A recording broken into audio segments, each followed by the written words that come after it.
Exam questions are commonly of this style. Here we have a railway truck sitting on a line which it can run along with negligible friction.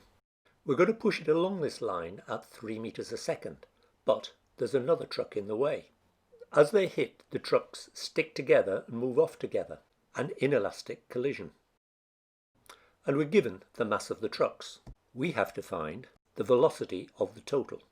Because the mass of the second truck is large, the velocity of the total is relatively small. Let's look at the calculation. The first statement we make, and perhaps you should make this in an exam question answer, is that in this collision, momentum is conserved.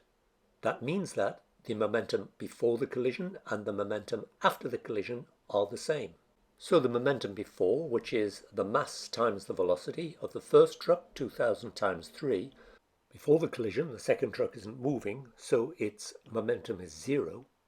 After the collision the two trucks are stuck together, so their total mass is 6,000 kilograms. Therefore the momentum is 6,000 v, where v is the new velocity. Doing this not very complicated calculation, we have 6,000 equals 6,000 v.